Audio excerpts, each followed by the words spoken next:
সবাই অলরেডি বুঝতে পেরেছেন যে আজকের ক্লাসটা কী নিয়ে। হ্যাঁ, এটাই কি সে, সেজ, সেড, টেল, টোল্ড, টক আর স্পিক, এগুলোর ব্যবহার। একজন দাদা ভাই আমাকে কমেন্ট করেছে এগুলোর ব্যবহার সুন্দরভাবে জানার জন্য আলাদা আলাদাভাবে। দেখো, প্রত্যেকটা কিন্তু আমরা স্পোকেন ইংলিশের ক্ষেত্রে আমরা ব্যবহার করি।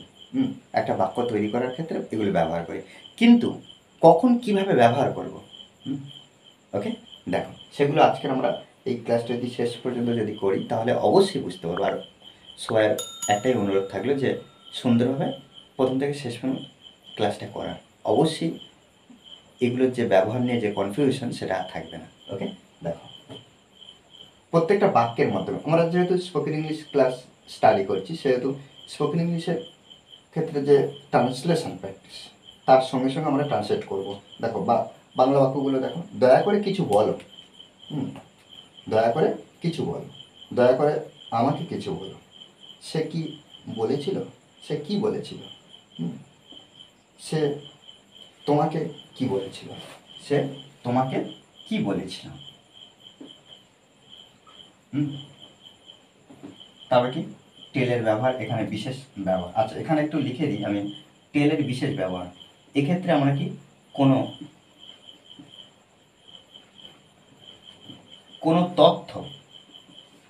কোনো তথ্য বাক্যের মধ্যে যদি থাকে বা কোনো তথ্য সম্পর্কে যদি আমরা বর্ণনা করি, সেক্ষেত্রে আমরা টেল ব্যবহার করব।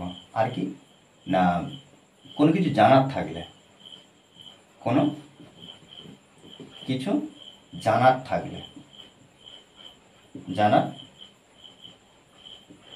থাকলে সেক্ষেত্রে আমরা কী করবো, টেল ব্যবহার করবো। আচ্ছা, এবার দেখো, দয়া করে কিছু বলো, দয়া করে আমাকে কিছু বলো, এই দুটো বাক্যের পার্থক্যটা কি?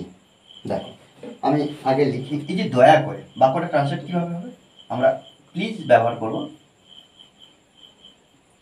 প্লিজ, দয়া করে কিছু বলো, প্লিজ সে সামথিং। দেখো এক্ষেত্রে আমরা সে ব্যবহার করেছি। এবার এক্ষেত্রে দেখো কেন ব্যবহার করবো এই বিষয়টা আমি আসছি পরে। দয়া করে আমাকে কিছু বলো, এখানে আমরা লিখব কি, প্লিজ টেল মি সামথিং। ওকে, দেখো এখানে দুটো বাক্য কি, ফার্স্ট বাক্য কি, প্লিজ সে সামথিং, তারপর কি, প্লিজ টেল মি সামথিং। দুটোর অর্থ একই, কিন্তু পার্থক্যটা কী দাঁড়াচ্ছে, এই যে প্লিজ সে সামথিং, দয়া করে কিছু বলো, কাকে বলা হচ্ছে, নাউন বা প্রোনাউন, কাউকে কি নির্দিষ্ট করে কিছু বলা হচ্ছে না। প্রথমটা বাক্যে দেখো, প্লিজ সে সামথিং, দয়া করে কিছু বলো, সের পরে কিন্তু কোনো নাউন বা প্রোনাউন কে কাকে বলা হচ্ছে নির্দিষ্ট করে কিন্তু কাউকে বলা হচ্ছে না, নির্দিষ্ট করে বলা হবে না। কিন্তু টেলের ক্ষেত্রে নির্দিষ্ট করে কাকে বলা হবে, টেলের পরে আমরা প্রোনাউন ব্যবহার করব। নাউন বা প্রোনাউন কাকে বলা হবে সেটা কিন্তু এখানে ব্যবহার করব। দেখো এটা তো আমরা প্রোনাউন, তাহলে প্রোনাউনকে নির্দিষ্ট, প্লিজ, হ্যাঁ দয়া করে, টেল বলো, মি আমাকে, সামথিং কোনো কিছু। দেখো এই দুটো আমরা এইভাবে কিন্তু আমরা করব। সে কি বলেছিল, সে তোমাকে কি বলেছিল, তাহলে দেখো এখানে সে কি বলেছিল, সে তোমাকে কি বলেছিল। আরো দুটো উদাহরণ আমরা একটু দেখি। হোয়াট ডিড হি সে, জিজ্ঞাসা ছিল। দেখো সে কি বলেছিল, সে কি বলেছিল, তাহলে এখানে সে কি বলেছিল, হোয়াট ডিড হি সে, সে কি বলেছিল। আর পরের বাক্য কি, সে তোমাকে কি বলেছিল। What did he tell you, জিজ্ঞাসা চিহ্ন। অর্থাৎ দেখো টেলের পরে আমরা কি ব্যবহার করছি, ইউ ব্যবহার করছি, মানে কি প্রোনাউন, অর্থাৎ তোমাকে নির্দিষ্ট করে, অর্থাৎ প্রোনাউনকে কিন্তু নির্দিষ্ট করে বলা হচ্ছে। তাহলে সে তোমাকে কি বলেছিল, সেক্ষেত্রে কিন্তু আমরা টেল ব্যবহার করব। এক্ষেত্রে দুটো জিনিস আমরা একটু বুঝলাম, সে সে আর টেলটা, সে অর্থাৎ কাকে বলবে, নাউন বা প্রোনাউন কাকে বলবে নির্দিষ্ট করে কোনো কিছু বলে দেওয়া থাকবে না, কিন্তু টেল যখন ব্যবহার করব কাকে বলবে নির্দিষ্ট করে কিন্তু বলা থাকবে। ওকে, এবার দেখো, সে বলেছিল সে যাবে, সে বলেছিল সে যাবে, অর্থাৎ এই যে সে, সের পাস্ট ফর্ম, সে, সে থেকে সেড হয়, তাহলে এখানে দেখো সে, হি সেট, অর্থাৎ আমরা যখন সে বলেছিল, কোনো বক্তা বলেছিল, সেক্ষেত্রে আমরা কিন্তু পাস্টের ক্ষেত্রে এখানে সেট ব্যবহার করলাম। হি সেট, সে বলেছিল সে যাবে, তাহলে বলেছিল এখানে দ্যাট ব্যবহার করতে পারি, লিখতে পারি যে হি সেট দ্যাট, বা এখানে নাও করলে চলবে যেহেতু আমরা যে ব্যবহার করিনি বাংলার ক্ষেত্রে। তাহলে হি সেট দ্যাট, সে বলেছিল যে সে যাবে, তাহলে এখানে হি would go. Okay, he would go, সে যাবে, তাহলে he said that he would go, সে বলেছিল যে সে যাবে, এইভাবে কিন্তু আমরা ব্যবহার করতে পারি। এবার দেখো সেচ, এসে ওয়াই এস, আর আমরা একটা জিনিস জানি, প্রেজেন্ট টেন্সের ক্ষেত্রে যখন subject third person singular number হয়, ওর পরে যে ভার্বটা ব্যবহার করতে হয় সেই ভার্বটা সঙ্গে এস বাই এস যুক্ত করতে হয়। সেক্ষেত্রে এক্ষেত্রে দেখো, এই যে সে আর সেচ, যদি সাবজেক্ট যদি থার্ড পারসন সিঙ্গুলার নাম্বার হয়, সাবজেক্ট যদি থার্ড পারসন সিঙ্গুলার নাম্বার হয়, সেক্ষেত্রে এই সেচ ব্যবহার করব, আর যখন হি বা সি দেখব প্রেজেন্টের ক্ষেত্রে তখন সেচ ব্যবহার করব। তারপর দেখো টেলের আরো দুটো ব্যবহার এখানে আমরা লিখব। কি ঘটেছে তাদের বলো, টেল দেম। দেখো টেলের পরে আমরা কি করছি, দেম ব্যবহার করছি, টেল দেম। এক্ষেত্রে যখন প্রথমে আমি যখন বলি কি না, টেলের পরে নাউন বা প্রোনাউন কাকে বোঝানো হবে নির্দিষ্ট করে কিন্তু বলে দেওয়া থাকবে, ঠিক এখানে টেলের পরে দেম ব্যবহার করা হচ্ছে। টেল দেম, তাদের বলো কি ঘটেছে, হোয়াট হ্যাপেন্ড।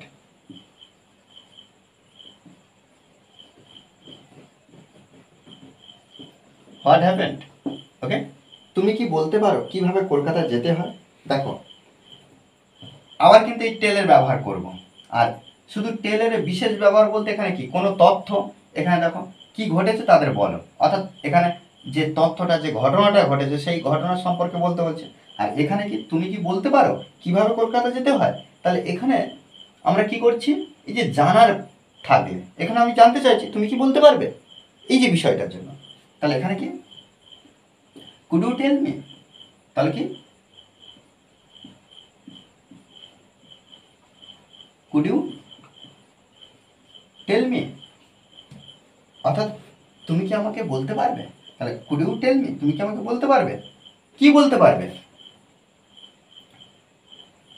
এই যে কিভাবে কলকাতায় যেতে হয়, তুমি কি বলতে পারো কিভাবে কলকাতা যেতে হয়। এখানে দেখো কাকে, কে জিজ্ঞাসা করছে, এখানে মি, আমাকে, আমাকে, অর্থাৎ আমি জিজ্ঞাসা করছি, এখানে কিন্তু সাবজেক্ট, সাবজেক্ট কিন্তু উজ্জ্বল আছে, আর সাবজেক্ট অর্থাৎ সাবজেক্ট আমাকে, আমি, আমি হলাম সাবজেক্ট, ওই জন্য বলা হচ্ছে যে কুড ইউ টেল মি, তুমি কি আমাকে বলতে পারো, তুমি কি আমাকে বলতে পারো কিভাবে কলকাতা যেতে হয়। তাহলে এখানে আমরা লিখব কি, how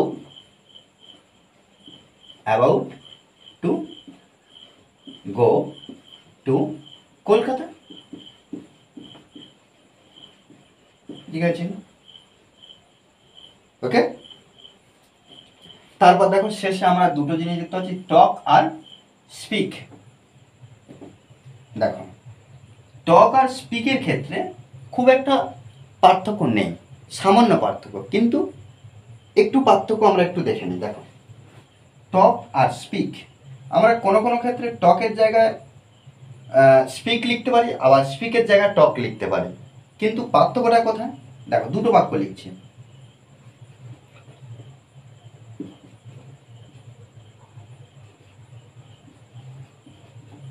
can I talk with you, এক্ষেত্রে আমরা লিখব can I speak with you, জিজ্ঞাসা চিহ্ন। দেখো দুটোর মধ্যে পার্থক্য কী? Can I talk with you, can I speak with you, আমি কি তোমার সাথে কথা বলতে পারি? দেখো যখন টক ব্যবহার করব, সাধারণভাবে প্রত্যেকের ক্ষেত্রে আমরা টক ব্যবহার করতে পারবো, মানে টক ব্যবহার করা যখন থাকবে গুরুত্ব কোনো কিছু বুঝবে না। অর্থাৎ যখন স্পিক ব্যবহার করব, স্পিক ব্যবহার করা মানে কাউকে সম্মান দিয়ে কথা বলা হলো, হ্যাঁ, সম্মানের সাথে, যেন সেই কথার মধ্যে একটা গুরুত্ব আছে। অর্থাৎ আমরা এটা বলতে পারি যে কাউকে গুরুত্ব দেওয়া। যখন আমরা এখানে সম্মান দিতে বলতে কি, কাউকে যখন অনেক গুরুত্ব দেওয়া হবে সেক্ষেত্রে আমরা স্পিক ব্যবহার করব। কি বললাম? যখন গুরুত্ব দেওয়া হবে কাউকে আমরা স্পিক ব্যবহার করব, আর গুরুত্ব না দিলে এমনি সাধারণভাবে বলতে গেলে আমরা টক ব্যবহার করব। দুটোর ব্যবহার যে এটাই ব্যবহার করা যাবে না, ওখানে ব্যবহার করা যাবে না, এরকম কোনো পজিশন নেই। জাস্ট আমরা যখন গুরুত্ব দিয়ে কারোর সঙ্গে কথা বলবো তখন স্পিক ব্যবহার করবো, আর যখন গুরুত্ব দিয়ে কথা বলবো না তখন আমরা টক ব্যবহার করব। এইটুকুটি আমাদের মনে রাখতে হবে। আরেকটা ক্ষেত্রে কি, স্পিকের একটা ব্যবহার যখন আমরা কোনো ভাষার ক্ষেত্রে I speak English, I speak English, এক্ষেত্রে দেখো আই স্পিক ইংলিশ, তো এই যে স্পিকের পরে আই স্পিক ইংলিশ, স্পিকের পরে যে ইংলিশ একটা ভাষা ব্যবহার করেছি, কিন্তু স্পিকের জায়গায় টক লিখতে পারবো না, আই টক ইংলিশ, এটা কখনো হবে না। ভাষার ক্ষেত্রে সবসময় আমরা কি ব্যবহার করব না, স্পিক ব্যবহার করব। ওকে, একটু আমাদেরকে এইভাবে কিন্তু বুঝে নিতে হবে। আর প্রত্যেকটার উপরে আমরা যদি কিছু বাক্য তৈরি করি তবে কিন্তু আমরা নিজেরাও ইংলিশে ইমপ্রুভ করতে পারবো। ওকে, আর এই ক্লাসটি ভালো লাগলে অবশ্যই লাইক কমেন্ট শেয়ার, আর যারা এখনো পর্যন্ত এই চ্যানেলটি সাবস্ক্রাইব করেননি তারা অবশ্যই চ্যানেলটি সাবস্ক্রাইব করে পাশে থাকবেন। Okay, thanks for watching this video.